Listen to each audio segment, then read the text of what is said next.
안녕하세요. 풍수사주마을입니다.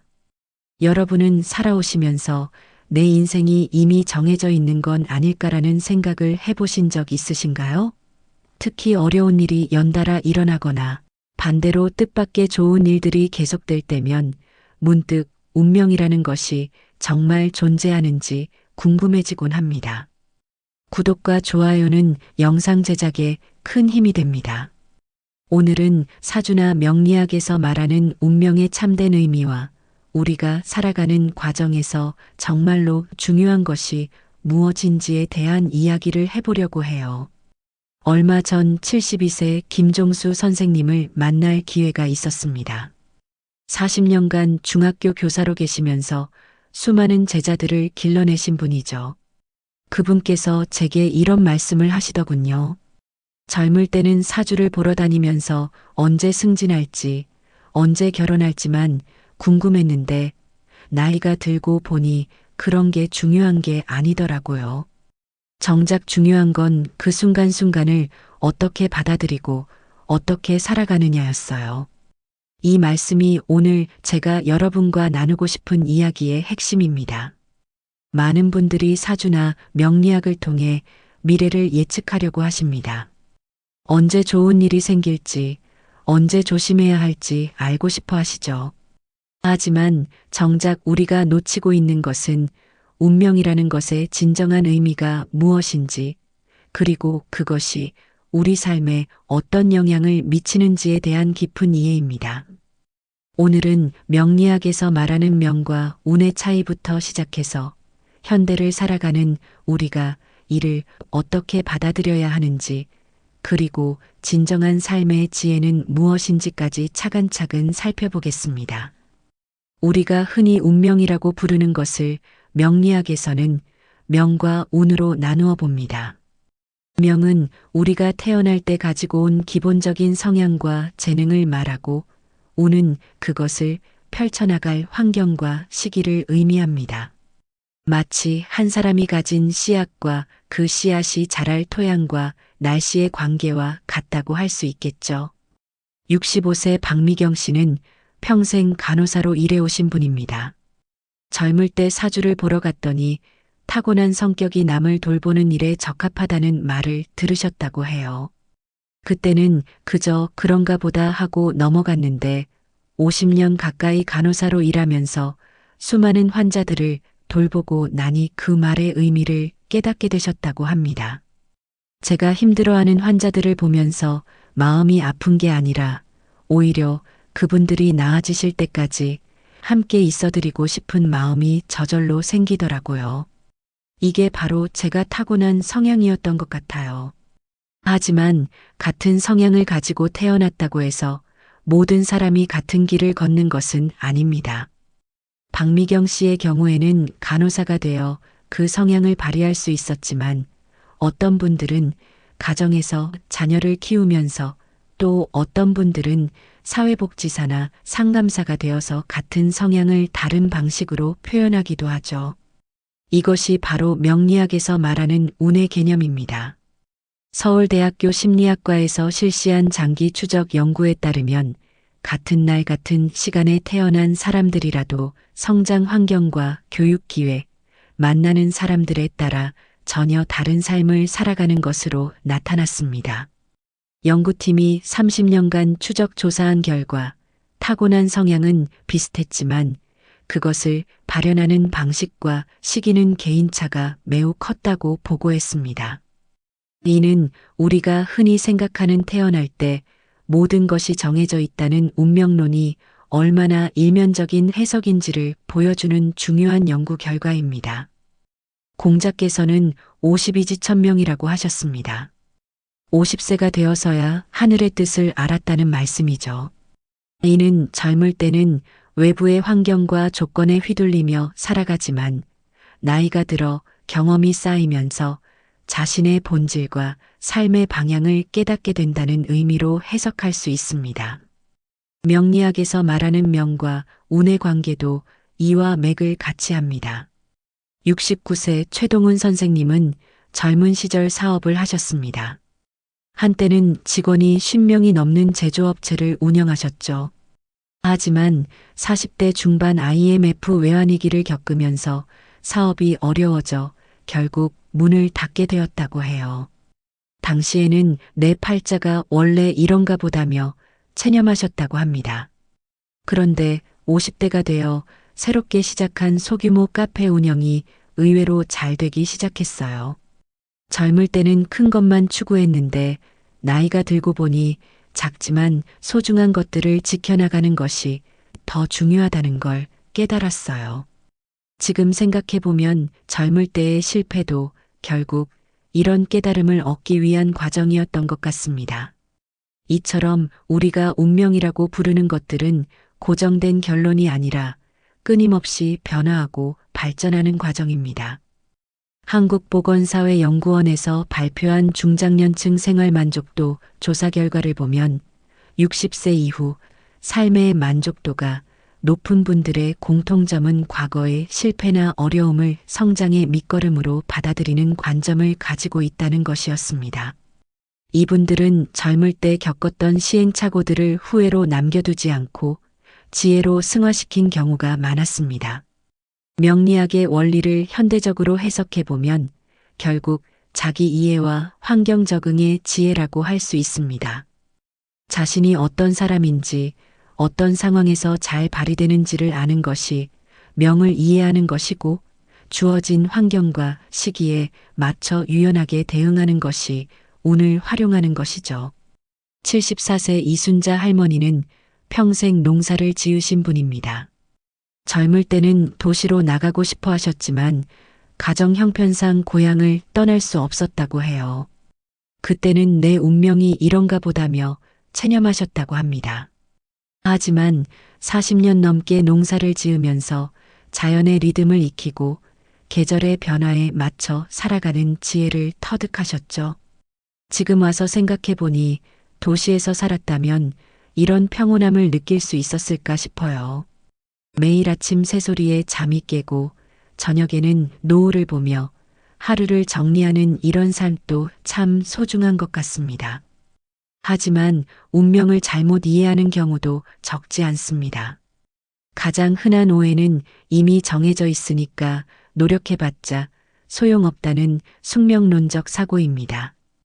61세 강현수 씨는 젊을 때부터 사주를 자주 보러 다니셨는데 한 무속인으로부터 평생 고생만 하고 살 팔자라는 말을 들으신 후 20년 넘게 그 말에 얽매여 사셨다고 해요. 뭘 해도 안 될 거라는 생각에 시도조차 하지 않았어요. 승진 기회가 와도 어차피 안 될 텐데라며 포기했고, 새로운 일을 배울 기회가 와도 나한테는 안 어울려라며 외면했죠. 그러던 중 59세에 조기 퇴직을 하게 되면서 인생의 전환점을 맞게 되었다고 합니다. 더 이상 숨어 있을 수만은 없겠다 싶어서 용기를 내어 컴퓨터 학원에 등록했어요. 처음에는 정말 어려웠지만 6개월 정도 배우니까 기초는 익힐 수 있더라고요. 지금은 동네 어르신들께 스마트폰 사용법을 가르쳐 드리는 작은 교실을 운영하고 있어요. 그때 포기하지 않고 시작했길 정말 잘했다는 생각이 들어요. 이런 사례들을 보면서 우리가 깨달을 수 있는 것은 운명이라는 것이 우리를 올가매는 족쇄가 아니라 오히려 삶의 방향을 찾아가는 나침반 역할을 할 수 있다는 점입니다. 중요한 것은 그 나침반을 어떻게 읽고 어떻게 활용하느냐입니다. 하버드 의과대학에서 실시한 행복 연구 프로젝트에 따르면 80년 넘게 추적 조사한 결과 삶의 만족도가 높은 사람들의 특징은 자신의 한계를 인정하면서도 지속적인 성장을 멈추지 않는 것이라고 나타났습니다. 이들은 자신이 완벽하지 않다는 것을 받아들이면서도 매일매일 조금씩이라도 나아지려는 노력을 계속했습니다. 이것이 바로 명리학에서 말하는 명과 운의 조화로운 활용법이라고 할 수 있겠습니다. 맹자께서는 하늘이 장차 그 사람에게 큰 임무를 내리려 할 때는 반드시 먼저 그 마음을 괴롭히고 그 몸을 수고롭게 한다고 하셨습니다. 이는 어려움이나 시련이 단순히 견뎌야 할 고통이 아니라 더 큰 성장을 위한 준비 과정일 수 있다는 의미로 해석할 수 있습니다. 우리가 겪는 힘든 시기들도 이런 관점에서 바라본다면 전혀 다른 의미가 될 수 있겠죠. 현대 사회에서 명리학을 바라보는 올바른 관점은 미래를 점치는 도구가 아니라 자기 이해와 성장의 지혜로 받아들이는 것입니다. 자신의 성향과 강점을 파악하고 주어진 환경에서 최선을 다하되 그 결과에 대해서는 겸허하게 받아들이는 태도 말이에요. 68세 정영숙 씨는 평생 성격이 급하고 꼼꼼하지 못하다는 지적을 많이 받으셨다고 해요. 젊을 때는 그런 자신이 너무 싫어서 성격을 바꾸려고 무던히 애썼지만 쉽지 않았다고 합니다. 60이 넘어서야 깨달았는데 제가 급한 성격이지만 그 덕분에 결정력이 빠르고 추진력이 있더라고요.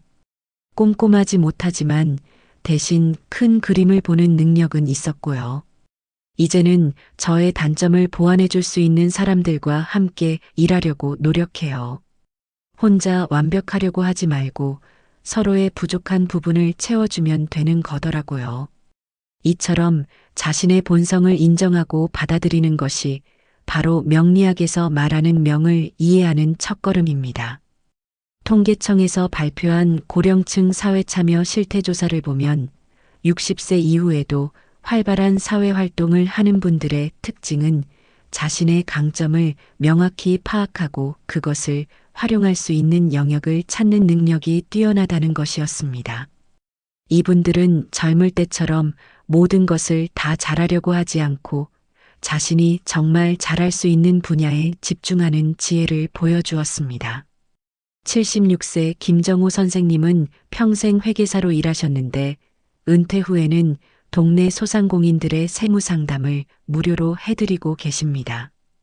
젊을 때는 큰 기업의 복잡한 회계 업무를 처리하면서 스트레스를 많이 받았는데 지금은 동네 분들이 조그만 가게 운영하는 데 도움이 되니까 훨씬 보람을 느껴요. 같은 능력이지만 쓰는 곳이 달라지니까 느낌도 완전히 다르더라고요. 이것이 바로 운의 변화에 따른 명의 새로운 발현이라고 할 수 있습니다. 하지만 현실적으로 모든 분들이 이렇게 순탄하게 자신의 길을 찾아가는 것은 아닙니다. 특히 중장년층이 되면서 겪게 되는 다양한 변화들은 때로는 큰 혼란을 가져오기도 합니다. 자녀들이 독립하면서 느끼는 공허함, 은퇴로 인한 사회적 역할의 상실, 건강상의 문제들, 이런 것들이 모두 우리가 새롭게 적응해야 할 운의 변화들이죠.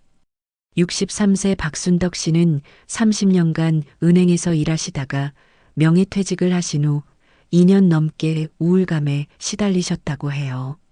매일 아침 7시에 일어나서 출근 준비를 하던 습관이 몸에 배어 있는데 갑자기 갈 곳이 없어지니까 하루하루가 너무 길고 무의미하게 느껴졌어요. 집에서 텔레비전만 보다 보니 점점 사람들과 만나기도 싫어지고 말수도 줄어들더라고요. 이런 상황에서 많은 분들이 내가 쓸모없는 사람이 되었나라는 생각에 빠지기 쉽습니다. 하지만 이것은 새로운 운의 시작점일 뿐이라는 것을 아셔야 합니다. 박순덕 씨의 경우에도 우연한 기회에 동네 도서관에서 운영하는 독서 모임에 참여하게 되면서 전환점을 맞게 되었다고 해요. 처음에는 그냥 시간이나 때우려고 갔는데 책을 읽고 이야기를 나누는 과정에서 제가 은행에서 일하면서 쌓았던 경험들이 다른 분들께 도움이 되더라고요. 특히 가게 관리나 노후 자금 준비에 대한 조언을 구하시는 분들이 많았어요. 그러면서 내가 완전히 쓸모없어진 게 아니구나라는 생각이 들었죠. 지금은 그 독서 모임의 운영위원을 맡아서 매월 금융 관련 특강도 진행하고 계신다고 합니다. 삼성서울병원 정신건강의학과에서 실시한 연구에 따르면 은퇴 후 적응 기간은 개인차가 있지만 보통 2년에서 3년 정도 걸리는 것으로 나타났습니다. 이 기간 동안 우울감이나 무력감을 경험하는 것은 자연스러운 과정이며 중요한 것은 이 시기를 어떻게 보내느냐라고 연구팀은 설명했습니다.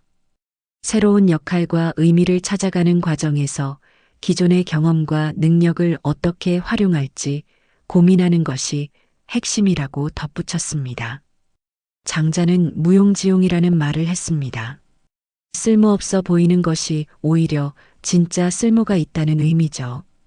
우리가 나이가 들면서 사회적으로는 생산성이 떨어진다고 여겨질 수 있지만 오히려 그때부터 발휘할 수 있는 다른 종류의 가치들이 있습니다.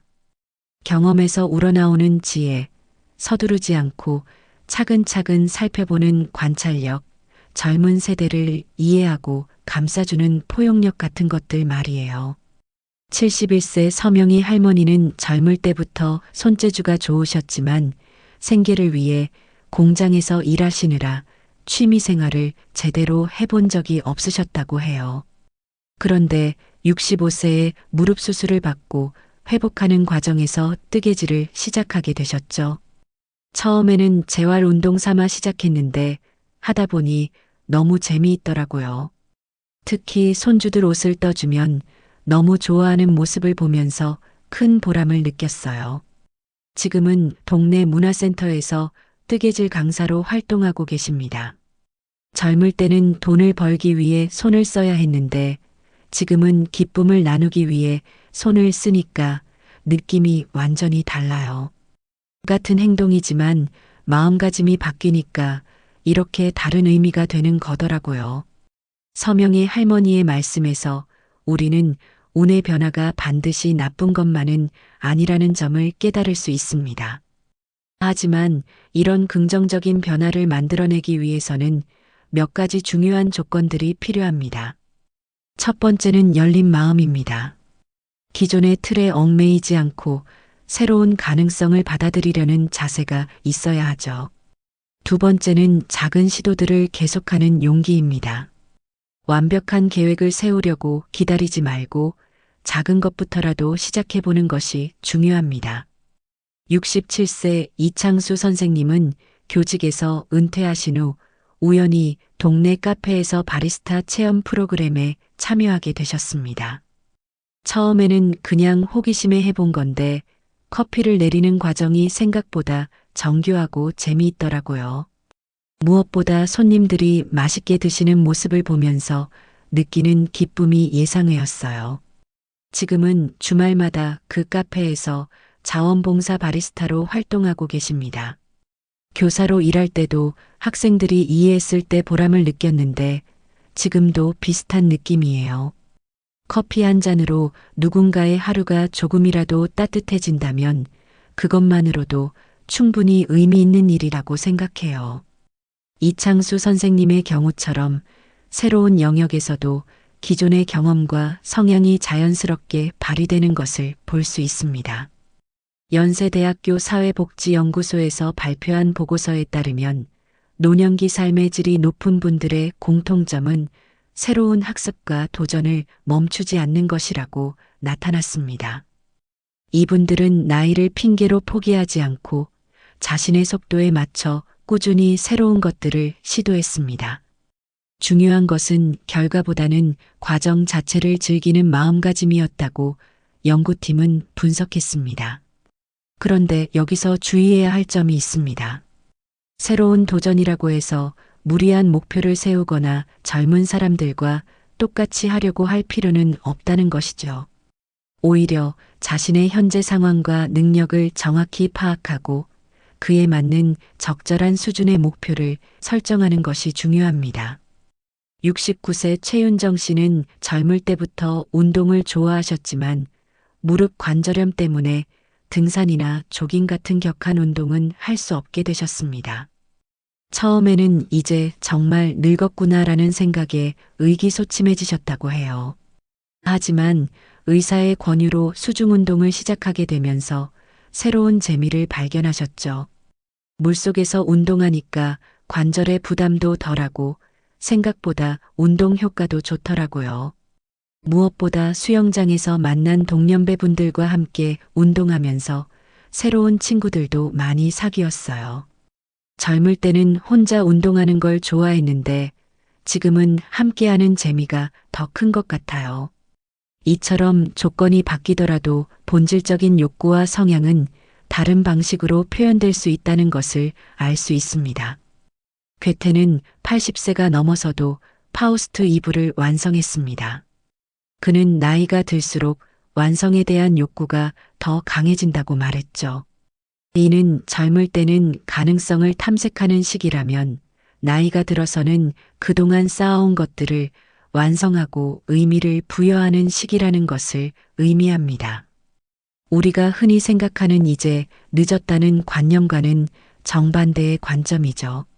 실제로 서울아산병원에서 실시한 건강한 노화 연구에 따르면 80세 이후에도 새로운 것을 학습하고 성취감을 느끼는 분들의 뇌 활동이 매우 활발한 것으로 나타났습니다. 나이가 들어도 도전을 멈추지 않는 것이 단순히 정신적 만족뿐만 아니라 실제 뇌 건강에도 도움이 된다는 과학적 근거가 제시된 것이죠. 하지만 이 모든 것들의 전제 조건은 자신을 있는 그대로 받아들이는 마음입니다. 젊을 때의 자신과 비교하면서 부족함을 탓하거나 다른 사람들과 비교하면서 열등감에 빠지면 새로운 가능성을 발견하기 어렵습니다. 노자가 말한 지속자상의 지혜가 바로 이런 것이 아닐까요? 만족할 줄 아는 사람이 항상 넉넉하다는 의미죠. 75세 김영철 할아버지는 평생 작은 구멍가게를 운영하시면서 검소하게 살아오셨습니다. 자식들이 모두 성공해서 편안하게 살 수 있도록 해드리겠다고 했지만 할아버지는 여전히 매일 가게를 나가십니다. 돈을 많이 벌려고 하는 게 아니라 동네 분들과 이야기하고 함께 시간을 보내는 게 좋아요. 특히 혼자 사시는 어르신들이 가게에 오셔서 잠깐이라도 대화를 나누고 가시면 제가 더 고마운 마음이 들어요. 할아버지는 이어서 말씀하십니다. 젊을 때는 성공하려고 더 많이 가지려고 바쁘게 살았는데 지금은 그냥 오늘 하루 평안하게 지낼 수 있는 것만으로도 감사해요. 이게 바로 나이 들면서 얻는 지혜인 것 같아요. 이런 마음가짐이야말로 명리학에서 말하는 운명과의 조화로운 삶이라고 할 수 있을 것입니다. 결국 사주나 명리학에서 말하는 운명의 진정한 의미는 정해진 미래를 예측하는 것이 아니라 자신의 본질을 이해하고 주어진 환경에서 최선을 다하는 지혜를 얻는 것입니다. 명은 우리가 타고난 씨앗이고 운은 그 씨앗이 자랄 토양과 날씨입니다. 씨앗의 종류는 바꿀 수 없지만 어떤 토양에서 어떻게 기를지는 우리의 선택과 노력에 달려 있습니다. 오늘 이 시간을 통해 여러분께 전하고 싶었던 핵심 메시지는 이것입니다. 나이가 들어간다는 것은 끝이 아니라 새로운 시작입니다. 젊을 때와는 다른 방식이지만 여전히 성장하고 발전할 수 있는 가능성들이 무궁무진합니다. 중요한 것은 그 가능성들을 발견하고 실현해 나가려는 열린 마음과 꾸준한 노력입니다. 세월이 흐르면서 우리는 많은 것들을 잃기도 하지만 동시에 젊을 때는 가질 수 없었던 소중한 것들을 얻기도 합니다. 경험에서 우러나오는 깊은 이해, 서두르지 않고 천천히 음미할 수 있는 여유, 작은 것에서도 큰 기쁨을 찾을 수 있는 감성, 이런 것들은 나이가 들어서야 비로소 완전히 꽃피울 수 있는 덕목들입니다. 그렇다면 우리가 진정으로 물어봐야 할 질문은 무엇일까요? 내 운명이 이미 정해져 있는가? 가 아니라 나는 주어진 하루하루를 어떻게 의미 있게 살아갈 것인가? 가 아닐까요? 오늘부터라도 자신에게 이런 질문을 던져보시면 어떨까요? 댓글로 여러분의 생각과 경험을 나눠주시면 함께 배우는 시간이 될 것 같습니다.